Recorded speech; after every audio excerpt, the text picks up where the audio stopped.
Hello and good evening, everyone. Welcome to 365 Live. 365 Live is a platform where 365 Cancer Prevention Society educates the public on cancer and encourages a cancer prevention lifestyle. So when you see this logo, you'll know that we are going live on Facebook to share about cancer-related topics. So my name is Gary Tho, and I'm so glad to be back. I'm going to be your host for tonight's live session. And for tonight, our topic is sarcomas, a rare but serious cancer. Did you know that sarcoma makes up less than 1% of all adult cancers, and yet there are more than 100 subtypes of soft tissue sarcoma? So we're going to learn more about this cancer and the fact that a multidisciplinary team is required to diagnose and treat it effectively. Now, this talk is specially brought to you by 365 Cancer Prevention Society and our esteemed medical partner, Asian Alliance Radiation and Oncology. So thank you so much for being here. So just a little bit about 365 Cancer Prevention Society. It was founded in 2003 as a social service agency with an IPC status. So we're a fully fledged member of the NCSS. And the Society's mission is to serve the community through holistic cancer prevention measures.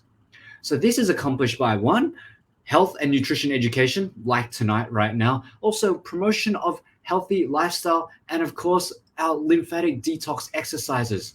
So if you haven't seen those, please jump on our website and have a look.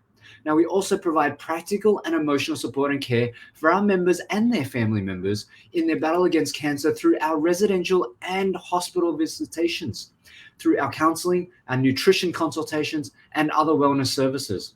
So please do like, share, and comment on our social media pages for the latest updates on our events and activities. Now, before we begin this evening, I just want to share with you something that we are running right now. It's called Are You at Risk? So it's a campaign by 365 Cancer Prevention Society.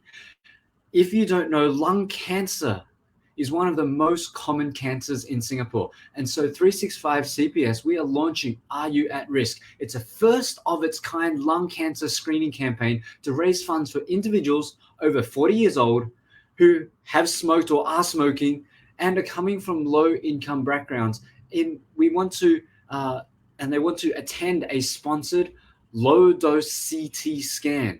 So this screening will allow for early detection of lung cancer and then of course early treatment as well.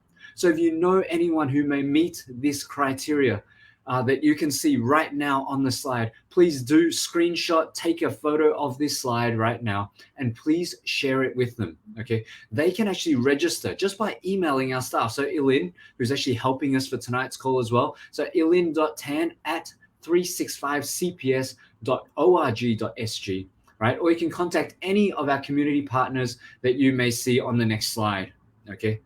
So these community partners that you see here on our slide are going to help us as well. So please do take a minute and screenshot this slide as well as necessary, because remember, early detection always will help save lives. So just this very simple act of sharing will go a very long way to help a friend or a neighbor or even a family member, yeah? And of course, not to forget, a big special thank you to all of our partners for making this lung cancer screening possible. Alrighty, now we're just about to get into this sarcoma talk, but before we start, please note that all the information shared tonight at this event by the speaker and by 365 CPS is just general information for education only. It is subject to changes too along the way. So do consult your doctor for personalized and detailed medical advice. All right, so thank you.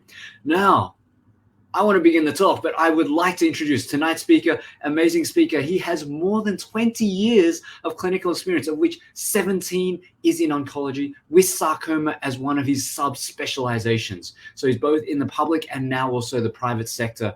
He's had stints overseas as a fellow at the London Sarcoma Service, which is one of the largest sarcoma services in Europe, providing comprehensive care for sarcoma patients. He's also continuously updating himself on the latest technology, and most recently, he's received training overseas in proton therapy centers.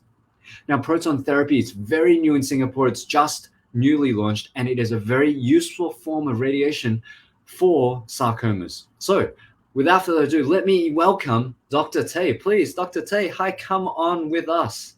Thank you for the kind introduction, Gary. Yeah, thanks so much for joining us tonight, and of course for coming on to share your knowledge with everybody here.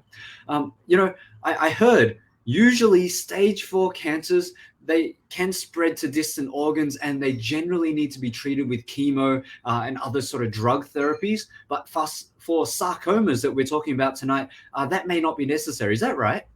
Yeah, that's right, Gary. But in some unique cases of sarcomas with very limited spread, then these patients who get local treatment to all these limited areas of spread using surgery or radiation, if surgery is not possible, actually can have pretty long and durable remissions without disease, even without any drug therapy, and therefore they can maintain their quality of life.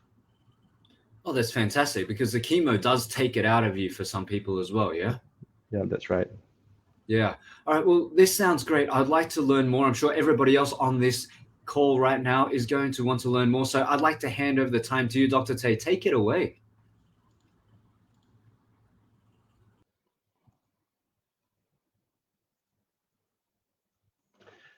Okay, thank you for attending this talk on this Saturday evening. As mentioned, I'm Dr. Jonathan Tay. I'm a radiation oncologist in Asian Alliance Radiation Oncology. And this is the scope of my talk today. So I'm going to tell you what is sarcoma, what are the risk factors for getting sarcoma, what are the signs and symptoms of someone who be suffering from sarcoma, and how sarcoma doctors diagnose sarcoma and treat it. And then I also share with you an interesting case of a patient who was from diagnosis all the way to treatment and follow-up. To just illustrate and put into a real life what I'm going to talk about today.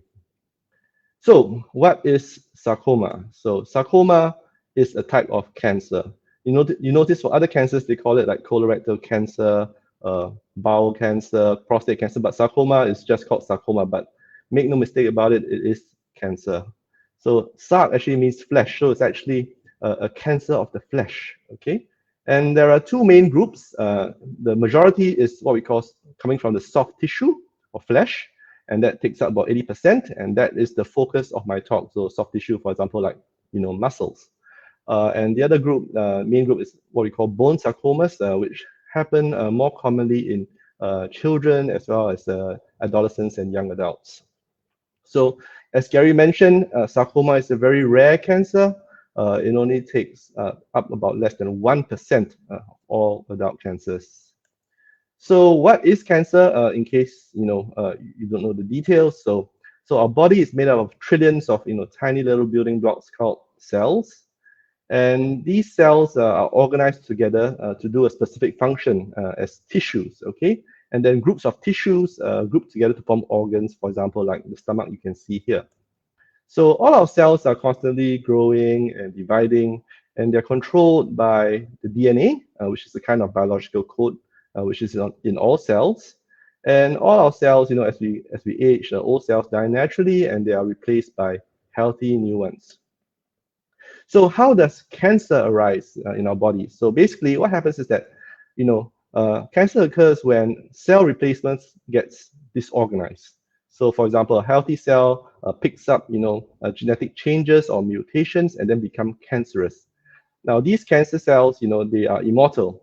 They do not die, but they grow and divide uncontrollably. So when there are enough of these cancer cells in a mass, then they form what we call a tumor that one can see and feel. So what do cancers do? Well, cancers, they are malignant and they want to invade the surrounding tissues and organs and try to destroy them. And cancers will also try to spread to other parts of the body. And this process is called metastasis.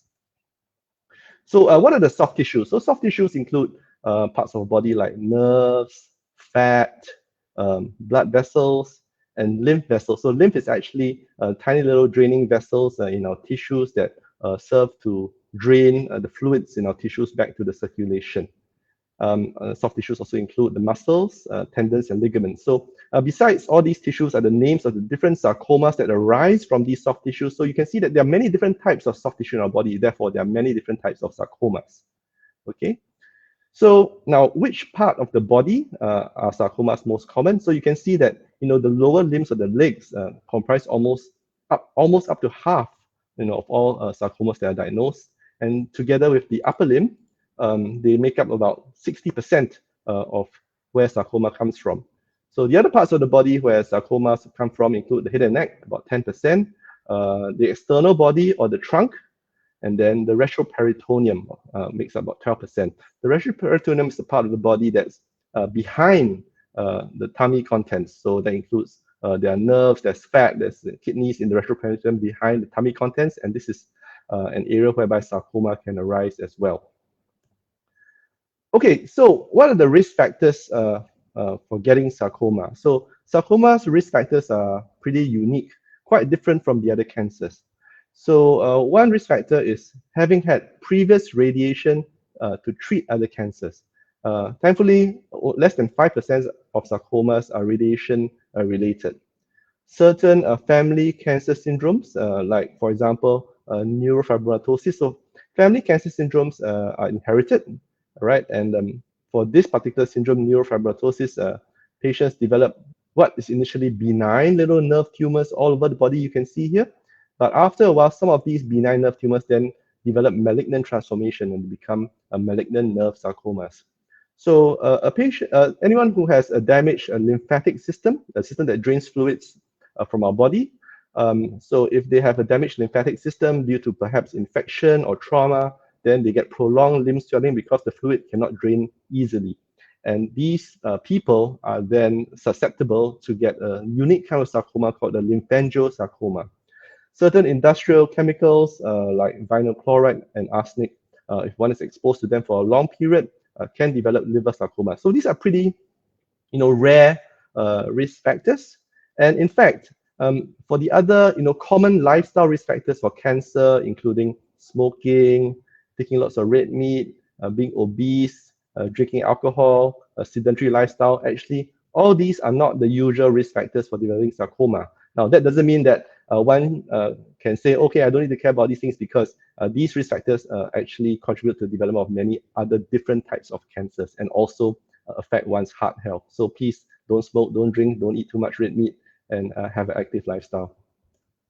Okay, so if someone has a soft tissue sarcoma, what may they feel? So it really depends on where is the sarcoma. So, but oftentimes, for example, if it's on the arm or the leg, then there's usually a painless, gradually enlarging lump, all right? But for sarcomas that are in the retroperitoneum, whereby they're hidden behind the tummy contents, they can actually grow quite big, and the patient may not even know it's there. For patients who have, sarcoma in the leg, for example, there can be pain, there can be swelling, and there can be numbness due to the sarcoma pressing on nerves in the leg. For the retroperitoneal sarcomas, as they grow bigger and bigger, eventually they can start pressing on the contents of the tummy, like the stomach. So patients can get full quite easily, or they may even worse still have bowel blockage or even bleeding from the bowel if the sarcoma starts to invade the bowel. Rarely, some sarcomas can also cause weight loss and fever. Okay, so cancer tends to spread. So where does sarcoma like to spread to? So the most common site of spread for sarcomas is definitely the lung, and they spread by the bloodstream. So for example, you see this X-ray here. If you look very carefully and you see the circles here, you can see that there are little white spots in the lung, and these are actually spread of sarcoma to the lung, all right? And this comprises about 80% of sarcoma spread. Unlike other cancers, sarcoma rarely spreads via the lymphatic channels. It rarely spreads to the lymph nodes. Less than 3% of sarcoma spread is to the lymph nodes. There are certain types of sarcomas that have a higher risk of spreading to lymph nodes. It's just a handful of them. But by and large, most sarcomas tend to spread via the bloodstream rather than through the lymph nodes. Okay, so how does one diagnose a sarcoma? So first thing to note is that not all lumps that you have are sarcoma or cancer, okay? So most lumps are actually going to be benign. So if you find a lump, 100 times more commonly, they are benign rather than cancerous, all right? So don't freak out if you see a small lump on your body. But however, one thing to note is lack of pain in the lump does not mean a lump is benign, okay? So just because you have a lump that is not painful, you can say, it's not cancer, because cancer can be painless. And many patients, have a delay in diagnosis of their sarcoma because of this misconception. So of course we can't, start running to the doctor every time we see a small lump here and there. So what are the red flags? I mean, what are the things that alert us to say that if we find a lump, this lump is suspicious? So for example, if the lump is deep, I mean, it's not superficial, it's deep under your skin or under your fat.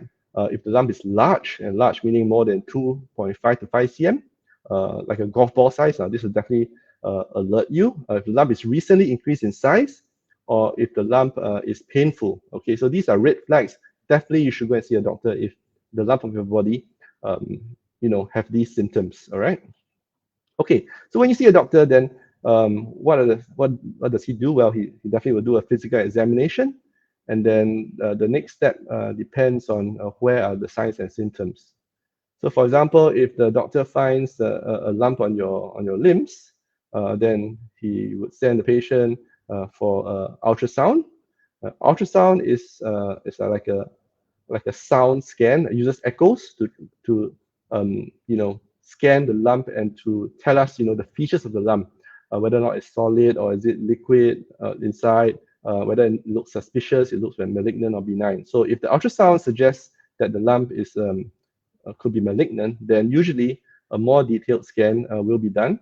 And that detailed scan is called an MRI. So MRI is a scan that uses the effect of magnetic waves in water in our bodies, and it can give very, very beautiful pictures of lumps and sarcomas. For example, in this picture, a patient's arm. So you can see there's this sarcoma over here, and this is looking along the side of the arm, and this is looking in the cross section. So you can see the sarcoma is beautifully shown in the MRI scan in great detail, and it can also tell us what the sarcoma is doing to the tissues around it. For example, is it pressing on the nerves or the blood vessels in the arm? Is it affecting the bones in the arm? All these will be very, very well demonstrated by the MRI. So the ultrasound is a good preliminary screening scan to tell the doctor, hey, is this lump suspicious? Should we investigate further? And then the MRI scan is good for investigating suspicious lumps to give us a full picture. So you can almost say that ultrasound is like standard definition and MRI scan is like high definition or even 4K. I'm referring to TVs, of course. Okay, so what about lumps deep inside the body? Well, sometimes a CT scan may be sufficient to show the tumor or the sarcoma. This is a very, very large retroperitoneal sarcoma on the right side of the body over here. And you can see it's pushed the tummy contents all the way to the left. So a CT scan can show this very well. For sarcomas that develop in the head and neck, you've got to do an MRI because the head and neck is a very complex part of the body. There are many structures like nerves, there's the brain, sinuses, and all that you need the MRI to show in great detail because you want to see what the sarcoma is doing to the surrounding structures in detail. So for sarcomas inside the body, CT scan may be sufficient, but for sarcomas in the head and neck, then we will do an MRI. All right, so once you have good imaging of the sarcoma or the tumor, then you need to confirm that this is what this tumor is. Is it a sarcoma or a different kind of tumor? So you have to do what we call a biopsy, which is basically a test to take some tissue to examine the tumor itself in greater detail. So again, biopsy is necessary to confirm the diagnosis and also tell us the type of sarcomas. You remember there are so many different types of sarcomas. So in terms of the type of biopsy, the most common type of biopsy is known as a core needle biopsy, in which a needle guided by either CT scan or ultrasound is used to poke into the sarcoma itself and then extract some tissue via the needle. Okay. Rarely, if more tissue is required than just from a needle, then the doctor may do what we call an incisional biopsy. So the difference between a needle biopsy and an incisional biopsy is that the doctor will have to make a cut in the skin to access the tumor underneath, and then they can take more tissue directly from the tumor if it's required for more detailed diagnosis. All right. But the main thing one needs to know is that who should do this biopsy? So a sarcoma surgeon should definitely be involved in planning of the biopsy, and better still to do the biopsy. The reason is because, if you do a biopsy, for example, poke a needle somewhere or make a cut near the tumor, then there's risk of contamination of the skin where you do the biopsy. So basically, the best person to do the biopsy is the sarcoma surgeon who's going to operate on the sarcoma. And that way, when he plans the biopsy, he can also plan to cut away the area whereby the biopsy is done so that the contaminated skin will be cut away. So for example, in this case, whereby there's a sarcoma of the leg, the surgeon has already drawn where he's going to have the scar for the surgery, where he's going to cut for the surgery, and then he places the biopsy site at the planned surgical site so that he knows that when he does the surgery, he's going to take away the biopsy site. Similarly, for the incisional biopsy, the surgeon will plan where to do the incision is where he's going to excise when he does the actual surgery for the sarcoma. So very important that a sarcoma surgeon should be involved early in the diagnostic process because it has implications on the actual surgery. Okay, so we have the biopsy, then we can go and find out the type of the soft tissue sarcoma that one has. So to reiterate, more than 100 types exist. Of course, there are a few types which are more common, and then there's a big basket of the other 90 over which are rare, but they do exist. And there is a difference between the different types. So the biopsy is used to type the sarcoma, and we do so by looking at it under the microscope. Then we can try to find out where does this sarcoma come from, what tissue does it come from. And then we do other tests like staining, which I'll talk about in greater detail later, or even more recently we examined the genetic structure as well as the DNA of the sarcoma to further give accurate typing of the sarcoma. So yeah, so this shows different kinds of sarcoma under the microscope. And then it's actually quite challenging and actually quite fun sometimes for the pathologist, who is a doctor that is a specialist in looking at specimens under the microscope. So for example, this one, all these big white lobules or circles are actually fat tissue. And so this is what we call a liposarcoma, which is a sarcoma of fat.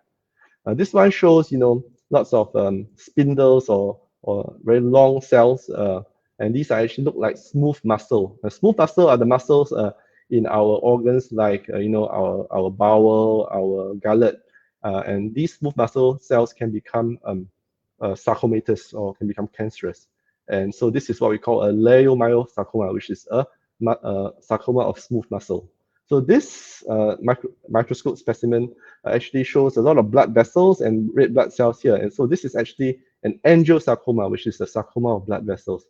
And what is this? This is actually doesn't look like any particular cell type. This is what we call an undifferentiated sarcoma, meaning that this sarcoma is so strange and so unusual that it doesn't look like any particular cell type. It doesn't look like fat, it doesn't look like muscle, it doesn't look like blood vessels.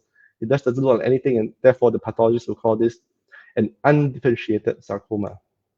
So sometimes just looking at the external, what we call the structural appearance may not be sufficient to give us accurate typing. So sometimes the pathologist will do what we call staining.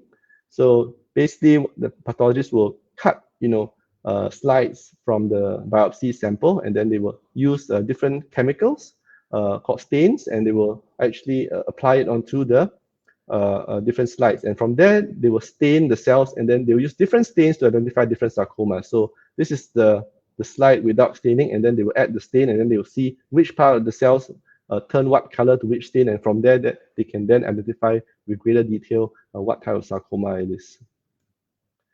So what are the most common types of sarcomas in adults? So liposarcoma or fat sarcomas are more common. Smooth muscle sarcomas or leiomyosarcomas are fairly common.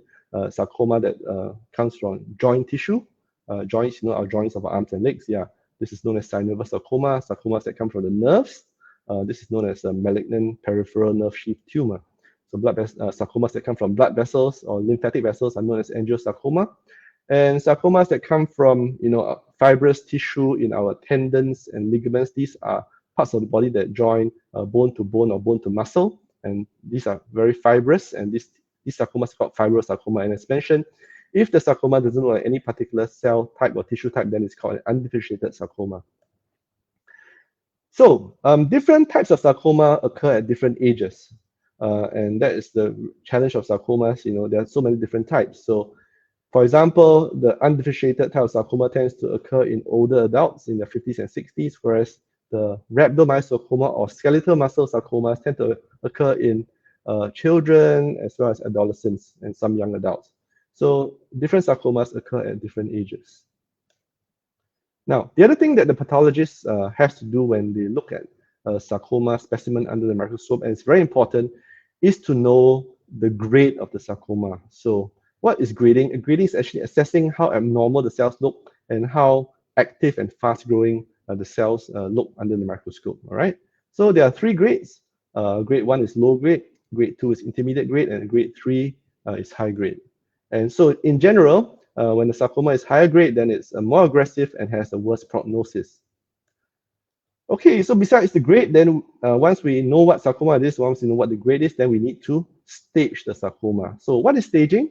So staging is done for all cancers. So it's essentially to determine how big is the cancer and how far it has spread. All right, because this will give us the stage, and the stage is required to help us guide the treatment and tell us the prognosis of the cancer. Okay. So for sarcomas, once we have the diagnosis and the type, then usually a CT scan of the chest is sufficient, as the lungs are the main site of spread. So CT scan is essentially a detailed X-ray that looks at the lungs in cross-section, and is much more sensitive than a normal X-ray in picking up a small little what we call lung tumors or nodules. So you can see this X-ray, this CT scan here shows little nodules here, multiple nodules here. So these are spread of sarcomas to the lung. All right. There's another more detailed and more sensitive scan called the PET-CT scan. This scan is essentially a whole body CT scan, but apart from scanning the whole body, radioactive glucose is also injected. And the reason is because fast-growing cells, especially cancer cells, tend to pick up glucose more quickly because cells need glucose to grow. So if cells are growing very fast, they are very hungry, and then they will keep taking up a lot of glucose. So the PET-CT scan is not mandatory for staging, but it is quite useful because it can give us an idea, for example, of the grade of the sarcoma. For example, for this particular PET-CT scan, there's a sarcoma in the leg. You can see that it's not very bright. It's just light blue only. Whereas for this sarcoma in another patient's leg, you can see a lot of bright areas. And this is because these areas are high grade. The cells are growing fast and taking up a lot of glucose. So you can see that this is more likely going to be a high grade sarcoma, and this is more likely going to be a low grade sarcoma. That's extra information for the oncologist to give a prognosis. All right. And also, if we give chemotherapy or radiotherapy, then if we do a PET scan before and after treatment, then it's a good way to assess the response to treatment, because if there's a good response, then the activity of the cancer cells will go down. Okay, so I'm just going to simplify sarcoma staging for you. All right, so stage 1. So stage 1 sarcomas are all the low-grade, less aggressive tumors that have not spread. Stage 2 are what we call the higher grade, the medium to high grade. They haven't spread, but they're still small. Stage 3 is when the intermediate or high grade tumor that hasn't spread is larger, all right, or if they're spread to the nearby lymph nodes. And stage 4, which is the higher stage, is when unfortunately the sarcoma has spread to other parts of the body. Okay.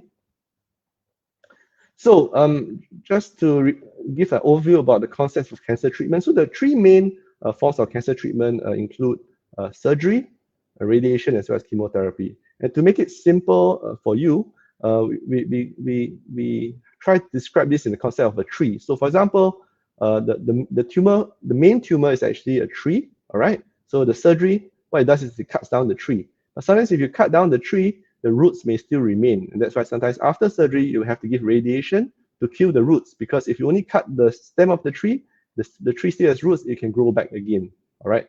But the tree also tries to disperse its seeds all over the body, and that's what chemotherapy is for. So the seeds want to spread through the bloodstream. So what you do is that you give chemotherapy, it goes into the bloodstream and tries to kill all the seeds that are trying to spread before they go to other parts of the body.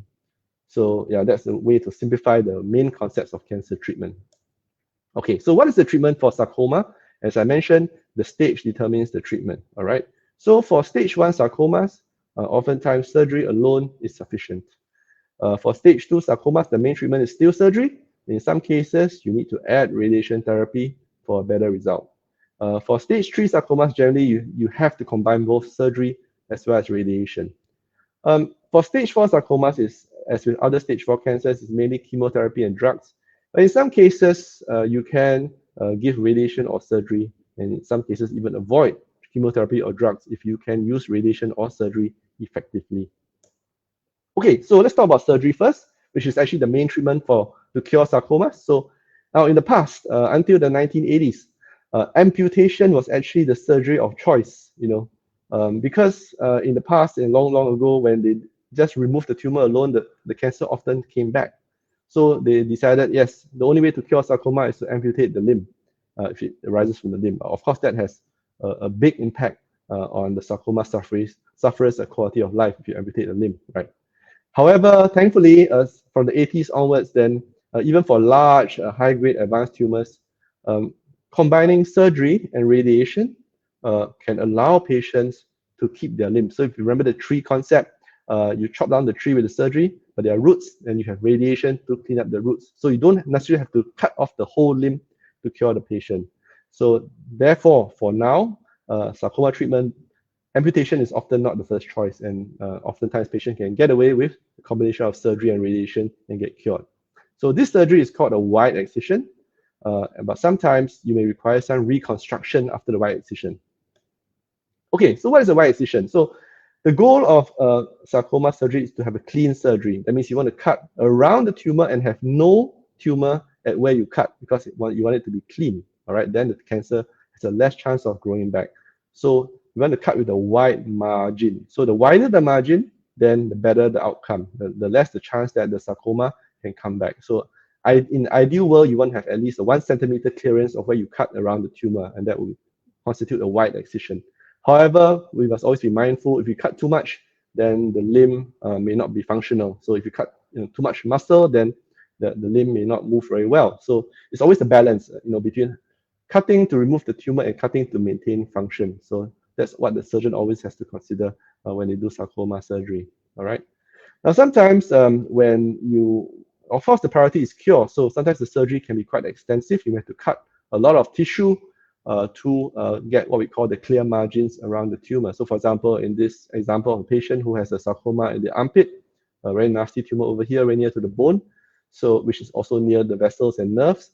So basically, to get clear margins, the surgeon has to cut a big defect into the armpit. And of course, if you try to let it sew it up, let it heal, there will be a big gap over there, and then the nerves and the blood vessels can be very close to the skin surface and be very exposed, and this can have a lot of side effects in terms of sensitivity in the area. So there is this concept called reconstruction, whereby, for example, a specialist surgeon called a plastic surgeon may take tissue from other parts of the body, for example, in this case, in the back, all right, and then they cut off this part of the skin and the tissue, and then they replace the defect, with this tissue from here into here. And then you can see in the final result, there's a very beautiful final outcome whereby the defect created by the cancer surgery is filled up by the what we call the flap from another part of the body. So that's where sarcoma surgeons and plastic surgeons work together to achieve a good functional and cosmetic result, even after the cancer has been removed. Okay, so that was surgery. I mean, I'm not a surgeon, so I'm not going to give too much details about surgery. Now I'm going to talk about my pet topic, which of course is radiation therapy, which is essentially used quite often in stage 2 and stage 3. Okay, so again, radiation, it helps to kill the roots, right? So I want to just tell everyone about a few misconceptions about what radiation therapy is not. Okay, so radiotherapy is not zapping. So some people say my doctor is going to zap me with radiation, and then they think it's like lightning bolt shooting down the tumor or the operated area, and that's not true. It's not electricity. Some doctors say, are you going to blast the tumor with radiation? Then of course it's not blasting. There's no explosion. There's no heat. There's nothing like that when we use radiation. Okay. Then some other oncologists say, hey, can you please go and fry the tumor for me? And again, it's not frying. We're not going to fry any part of your body. There's not going to be any cooking happening when we do radiation. Okay. Perhaps maybe a bit more accurately is that we will be shining X-rays on the tumor. This is a much more accurate description of how we deliver radiation. It's like shining X-rays onto the area you want to treat. Okay, so remember, it's not cooking, it's not frying, it's not blasting. Okay, so what is actually radiotherapy? Radiotherapy is the use of strong X-rays, to damage the DNA of the cancer cells. So when the X-rays damage the DNA, these cancer cells which are dividing quickly, they will die after their DNA is damaged. Okay, so the unit of radiation dose is what we call the gray. Gray is essentially the amount energy absorbed by the tissue when we apply the radiation. Now, radiation is usually given once a day, 5 times a week. That's because everyone needs to rest on weekends. And radiation is a very non-invasive treatment. Okay, there is no sensation when it's being done, and there's no pain, there's no feeling at all. All right, okay, and it's delivered by a machine known as a linear accelerator. Okay, which looks like this. Okay, so who will benefit from radiation? So the thing that we radiation doctors consider as we look at the grade, the size of the tumor, how deep is the tumor, and how clear is the surgery, and we consider these factors when we decide whether a patient needs or doesn't need radiation. Okay, so for stage 1 tumors, grade 1, oftentimes we say, hey, no need radiation. Patients will do very well with just surgery alone, but we do consider radiation sometimes if the tumor is very big or if the margins are not very clear. Okay, but for stage 2 and stage 3, high-grade sarcomas, then oftentimes the default is surgery plus radiation. But in some cases of stage 2, whereby the cancer is small, it's less than 5 cm, and it's superficial and it's cut away with good margins, I think we can get away with surgery alone without radiation in certain stage 2 sarcomas.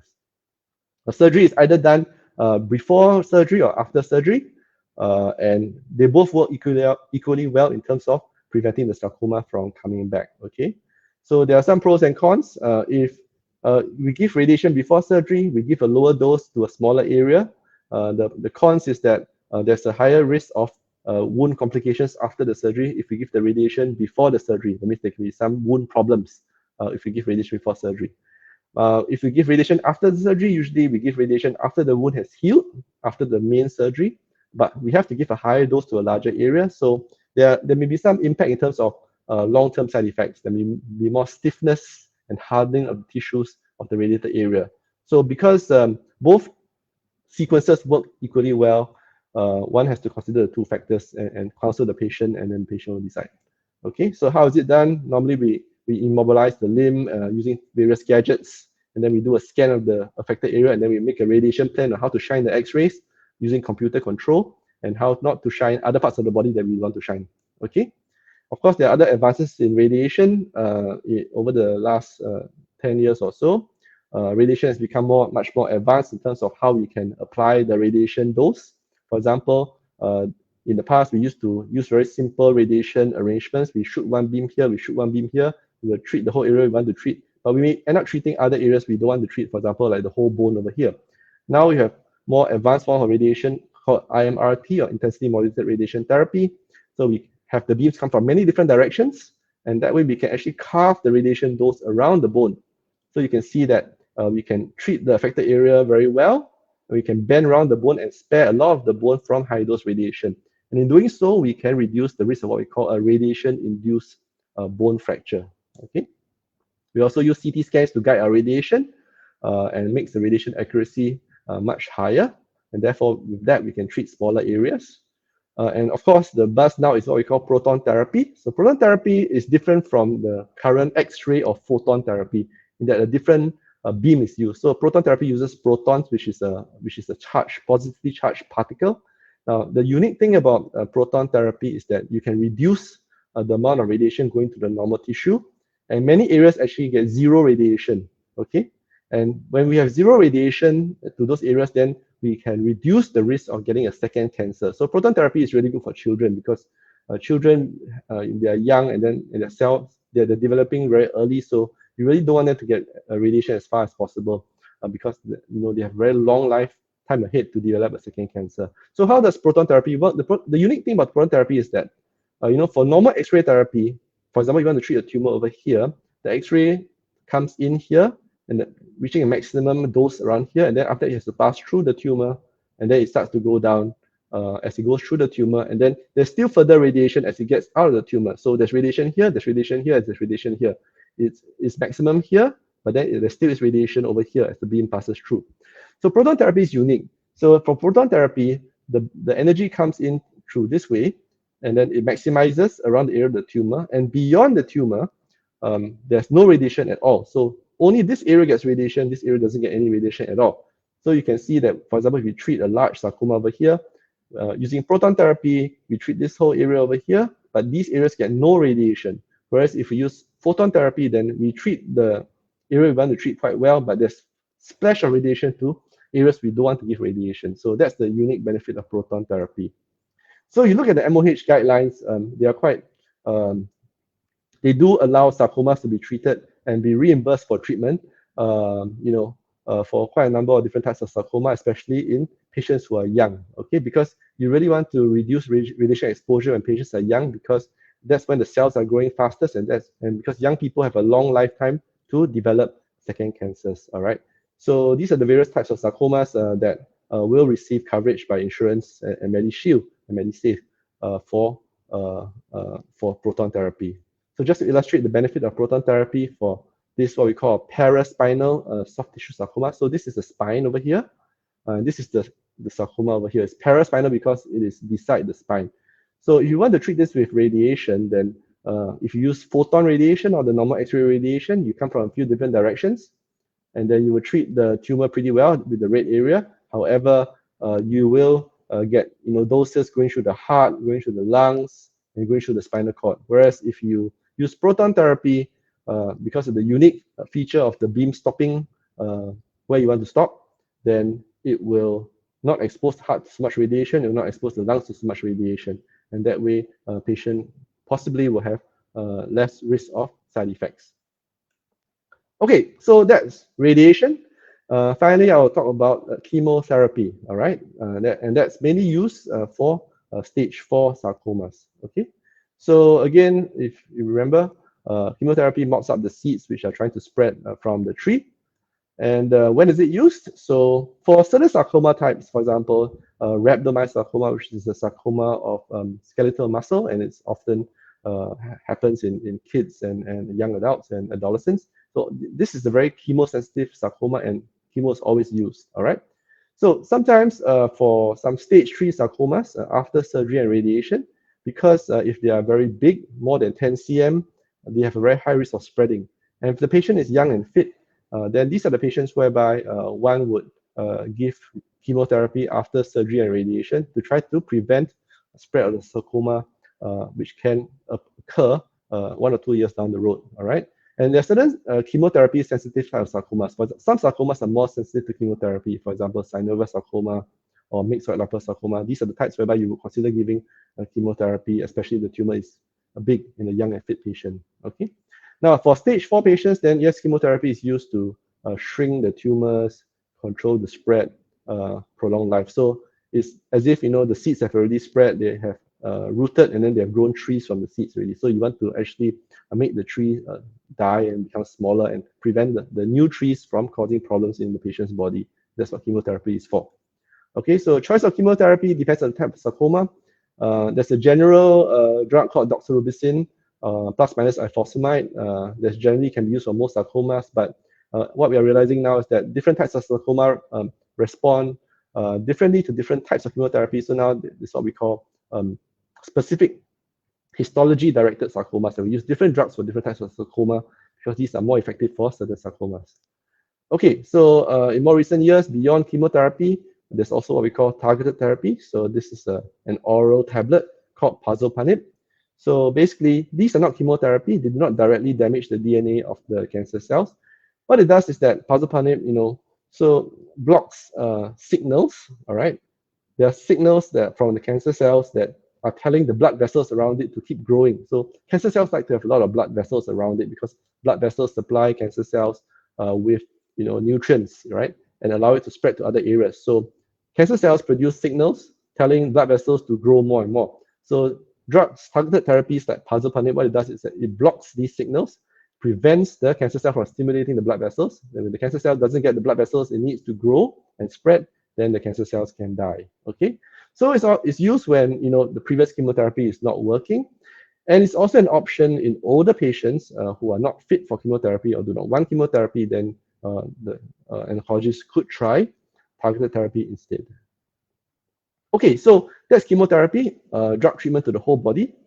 Now, for certain sarcomas, whereby the spread is very limited. So if you remember, sarcomas tend to spread to the lungs. So if the spread is very limited, maybe 1 or 2 tumors only, then complete surgical removal of all of them can actually provide long-term remission and even a cure to some of the patients, okay? So, and there are also non-surgical alternatives to try to achieve the same goal. For example, if the patient is not fit for surgery or rejects surgery, okay? So these do not have as long a track record as surgery, but they are effective. So one way is to use needle-based ablation. That means you poke a needle into the tumor to try to burn it or try to freeze it dead. Or you can use a non-invasive technique called stereotactic body radiation therapy to destroy the tumor using radiation. So needle-based ablation, this is just an example. So this is just one tiny spread of sarcoma to the lung, this little round nodule here. So what happens is that a doctor called an interventional radiologist pokes a needle into the tumor using CT guidance, and then it hits the tumor from within, and then it destroys the tumor. And then this is a few months after where there's only a scar. So yeah, it can be effective for small tumors, usually up to 2 cm. But one of the risks of needle ablation is that when we start poking the lung, then it can cause what we call an air leak or what we call a pneumothorax, all right? Which can be problematic for the patient in terms of their breathing, and it can happen up to 30% of the time. So that's one potential complication of needle ablation when you poke the lung. Okay, so there's another more non-invasive technique called stereotactic body radiation therapy, which is what I do. So it's the use of highly focused, high-dose radiation beams to target individual tumors in just 1 to 5 treatments only. So it was first used to treat, lung cancer, which was early, and now successfully applied to lung metastases or spread to the lungs from sarcoma. So it's image guided, meaning that we use CT scans to determine a position of the tumors before we fire the beams at it, and there are no needles involved, so no risk of air leak to the lungs. So this is just an example of a tumor in the lung from a sarcoma, whereby we apply high-dose radiation, the red area, and then because it's a very focused and directed beams, the high-dose radiation area is very small, and then the dose beyond the high-dose area falls away very fast. So there's very little lung tissue that is affected by high-dose radiation using this very precise technique. Okay, so time for example to put into, to show, how all these treatments are applied. So I'm just going to give you a real life example of an anonymous patient. So it's actually a patient journey in sarcoma. So I have a 70-year-old lady who had a lump in the upper arm that was growing bigger over 3 months. So the red flag is that it's growing bigger over 3 months, which is quite a short time. So the lady saw an orthopedic doctor, because orthopedic doctors deal with arms and legs. But the doctor wasn't a sarcoma specialist. So he dutifully did an MRI scan, and it showed a lump in the biceps muscle, which was quite long, about 5.5 cm, with a recommendation of a biopsy. Okay, so he did a biopsy, but he did an excision biopsy. He just tried to remove the lump. And unfortunately, he didn't know what the tumor was a sarcoma yet. So when, it was a bit of a surprise when it came back as a leiomyosarcoma, that means it was a cancer. And because it was an excision biopsy, not an actual cancer surgery, there was tumor everywhere around where he cut. And you would expect that from an excision biopsy. Okay, so the next step was that he did a PET scan to see whether or not this sarcoma had spread. So thankfully, the sarcoma didn't spread to any other part of the body. However, there was still some, there was glucose uptake, in the area of the surgery, all right? And of course, after surgery, there can be inflammation, there can be healing. So it could be that the glucose uptake is not necessarily due to the fact that there's still sarcoma there or cancer there. So a recommendation was to do MRI. So I think he wanted to hand over the case to a cancer specialist. So he referred him to the lady to a medical oncologist to arrange for further treatment with a view to radiation. Because since the margins were positive, then he suggested that to do radiation to try to clean up the area. Okay, so, but the next step was that the medical oncologist immediately referred the patient to a sarcoma radiation oncologist, because he knew that a patient needed to see a doctor who was specializing in sarcomas. And the sarcoma radiation oncologist didn't jump straight to radiation because, the PET scan was suspicious.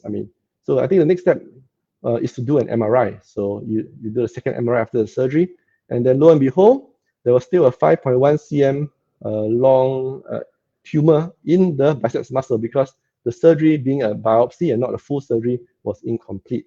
Okay, so the tumor is still there. What to do?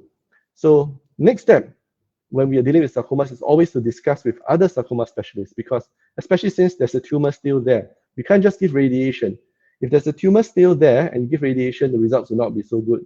The radiation will be most effective if the tumor is removed first, and then you give the radiation to clean up the roots. So I discussed the case with a colleague who's a sarcoma orthopedic surgeon, and we knew that the best results will be with full tumor removal followed by radiation. So the tumor was removed by the sarcoma surgeon with all nerves and blood vessels preserved. And then after that, the patient had post-operative radiation, and the radiation was done to take care to radiate only the part we want to treat and to at least maintain a large corridor of arm that didn't get any radiation, so that the patient will not get permanent arm swelling from the radiation changes in future. Okay, so the patient was followed up by myself, and then normally after we do the radiation and the surgery, then we follow up by doing imaging of the chest, because as you know, the main area of spread for sarcomas is to the lungs. So I did a chest X-ray about 3 months after radiation, and then unfortunately I noticed a shadow in the lung. So that was suspicious for having something in the lungs. So immediately a CT scan was done, and unfortunately there were 2 small lumps in the lung. So that means that the cancer had spread to the lungs, unfortunately, and the patient was stage 4. So stage 4, what do? Do you go for chemotherapy straight away? But however, in the whole body, there were just 2 lumps in the lung, all right? There was no other areas of spread, just 2 lumps in the lung. So what I did was that I decided to see whether or not there were more lumps in the lung or other parts of the body that would turn up, all right? And if so, then patient should have chemotherapy. So I did a PET scan after 6 weeks. Being cancer, the lumps did grow, but the good news was that other than these 2 lumps, which are very active on the PET scan, there were no further lumps seen, or no further tumors or spread elsewhere in the body. So we know that even after waiting, there's still only 2 lumps, and therefore the possibility is that these 2 lumps are the only areas of cancer in the patient's whole body.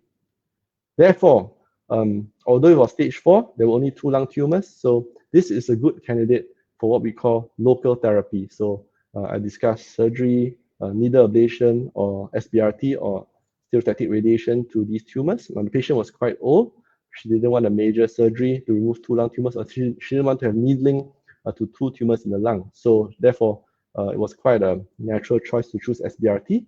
So we gave high dose radiation to each of these tumors in just 5 treatments in 1.5 weeks. So it just took about 1 hour each day to treat the tumors. And 2 years later, this is her latest scan done just this month. She's well, with no recurrence in the arms or the lungs. So basically, these were the original tumors that are very bright on the PET scan. And this is the latest PET scan 2 years later. You can see the areas of radiation, which had radiation, just show some scarring, but no active tumor at all. So this patient had the lung spread of stage 4 2 years ago, had local treatment only, didn't have any chemotherapy or any targeted therapy, and is enjoying a good quality of life for 2 whole years and is still in remission, all without chemotherapy. Okay, so the take-home points of this case: soft tissue sarcoma is a rare cancer. It requires a sarcoma team approach. Sarcoma surgeons, radiation oncologists, and medical oncologists should discuss the case and manage the case together all the way from diagnosis to treatment to follow up.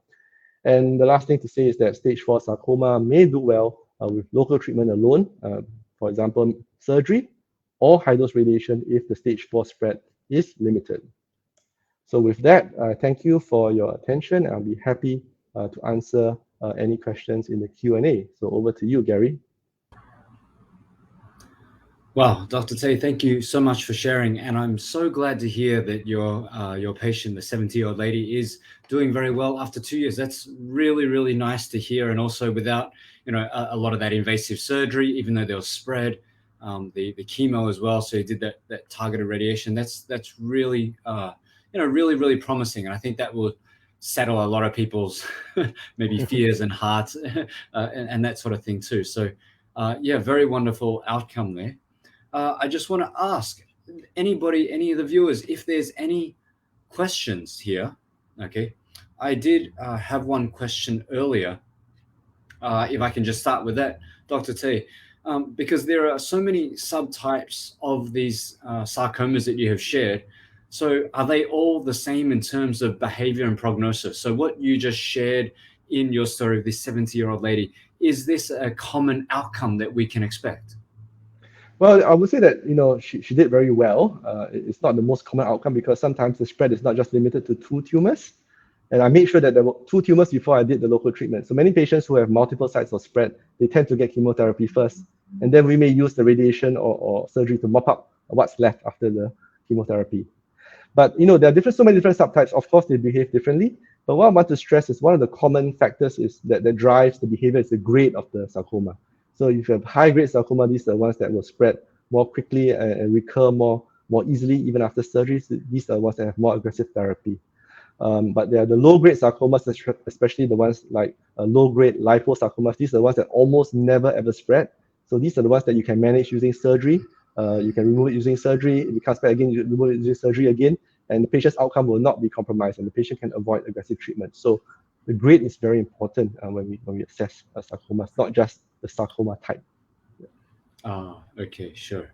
There was another question as well, and your last slide, which sort of said that you sarcomas need sort of like a group of people, like a whole team of different specialists, I guess, coming in, and I think even you shared you were working with the sarcoma orthopedic surgeon and things like that. So if we need all of these people, like, does the patient actually have to go and see different people, or how can they get this kind of team of doctors and specialists together? Is that available in Singapore?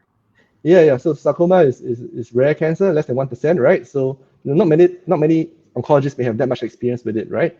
So the team approach is very, very important, and definitely this is available in Singapore. So for the major restructured hospitals like the National Cancer Center or the National Cancer Institute of Singapore, they are already established sarcoma teams. So if you have you will manage as a team in these hospitals.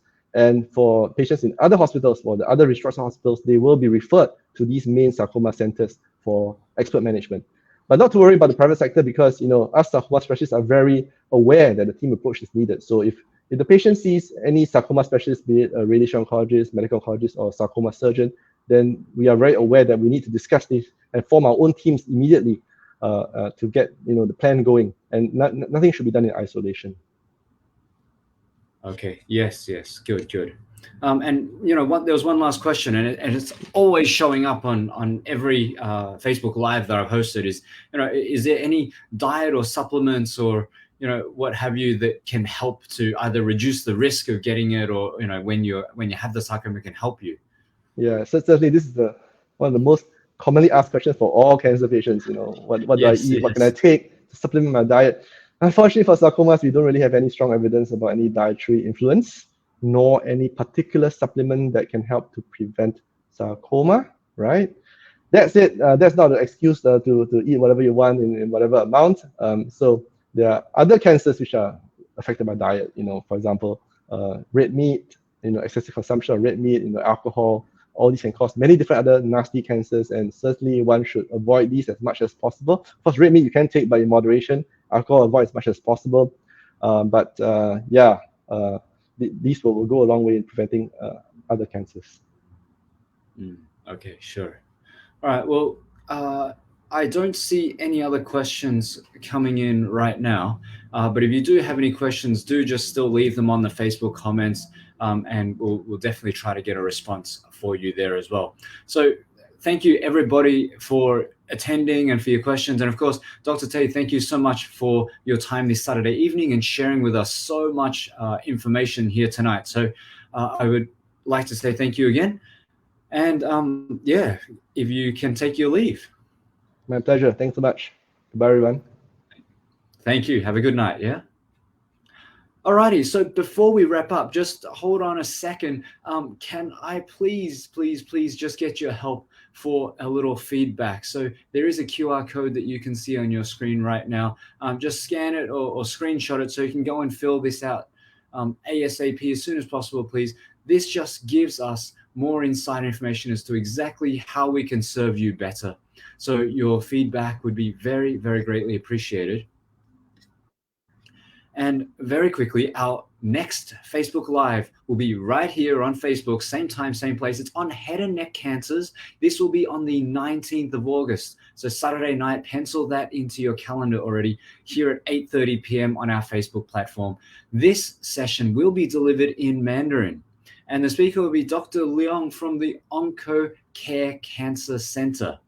So again, she'll be speaking on head and neck cancers. So do pencil that into your calendars and tune in for that on the 19th of August. Alrighty, so once again, thank you for attending this evening. It's been a pleasure being your host. I'm Gary. I would like to invite you to share and like and follow us on our social media pages for all of our latest updates and events like tonight's Facebook Live event. Thank you once again for joining us this evening.